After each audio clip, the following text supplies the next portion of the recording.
Part 2 on Alzheimer's disease and other dementias. Alzheimer's disease and other dementias. Dementia refers to a syndrome characterized by progressive deterioration in cognitive abilities, including memory, language, visuospatial skills, and executive function. These changes in cognition are severe enough to impact daily living. Alzheimer's disease, AD, is the most common cause of age-related dementia, contributing to 60 to 80% of cases. However, there are several dementia subtypes with distinct pathological features. This module provides an overview of the key dementias affecting older adults, alongside their clinical presentation and diagnosis. Brain changes with aging. Advancing age brings both structural and functional changes to the brain, even in healthy older individuals. Reduced brain weight and volume is observed in part due to neuronal loss. The aging brain also exhibits reduced synaptic density, neurotransmitter receptor changes, and slowed white matter conduction velocity.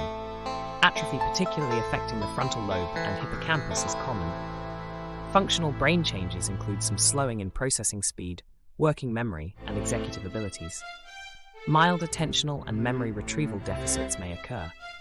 Performance on problem-solving, reasoning, and verbal fluency tasks also show modest age-related declines.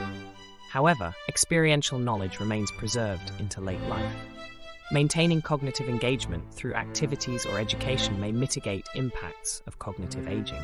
Underpinning cellular and molecular changes mirror those outlined in Module 1. Oxidative damage, protein aggregation, inflammation, cerebrovascular changes, and amyloid beta plaque deposition contribute to both healthy brain aging and neurodegenerative conditions. Understanding contributory factors and pathological processes leading to accelerated cognitive decline is key for developing interventions. Pathology and genetics of Alzheimer's disease. Alzheimer's disease involves impairment across multiple cognitive domains, including memory, visuospatial function, and language. Decline is gradual, occurring across years to decades. While often presenting initially as deficits in episodic memory, the prototypical clinical profile reflects a mixed presentation. AD pathology exists on a spectrum ranging from pre-symptomatic to severely impaired. At the neuropathological level, AD involves both extracellular beta-amyloid plaques and intracellular neurofibrillary tangles composed of hyperphosphorylated tau protein.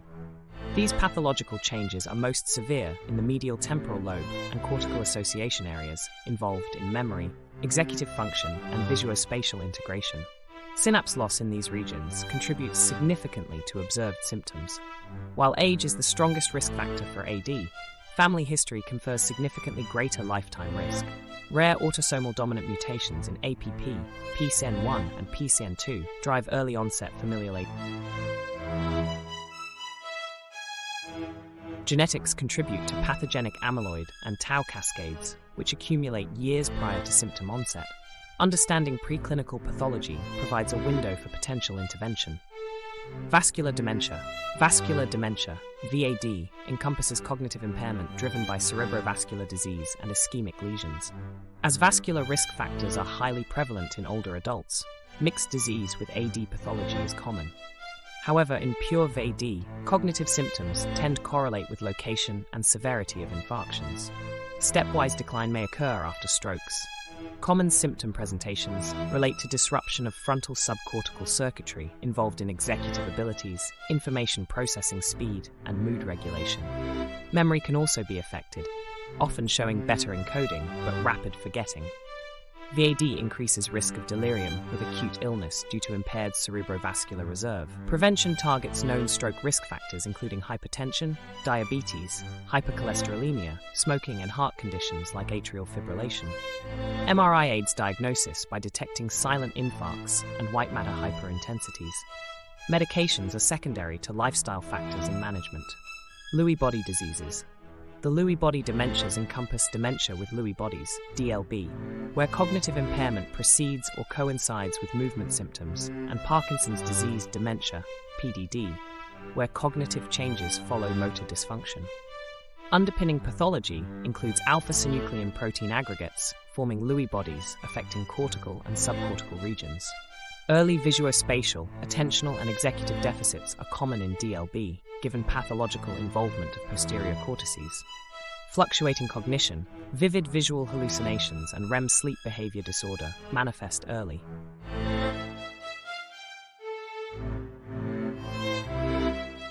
PDD patients first exhibit rigid akinetic motor symptoms related to nigrostriatal pathway pathology. Later emergence of posterior cortical Lewy bodies drives memory and visuospatial changes. Improving differentiation and targeting symptom management remains an area of clinical need. Dementia care and support. Providing person-centered dementia care requires understanding the subjective experience of cognitive decline. Preserving dignity and engagement despite loss of function and independence requires empathy, compassion, and seeing the person behind the diagnosis. Communication, understanding life history, retaining meaningful roles and purpose allows those affected by dementia to have the best quality of life attainable. Carer education and support is also integral, given physical, emotional, and financial stress that often accompanies dementia caretaking. Respite allows carers to maintain their own health and well-being. Support groups also provide a space to share experience and effective coping strategies. Planning ahead via advanced care directives maintains autonomy in decision-making as dementia progresses. In summary, this module has covered common age-related dementias, including clinical presentations and diagnostic features. Focusing research efforts toward more targeted treatments tailored to dementia subtypes remains imperative, given societal aging and disease burden. However, in parallel, supporting those currently affected is important, and collectively, we must seek to build dementia-friendly communities, enabling meaningful engagement at all stages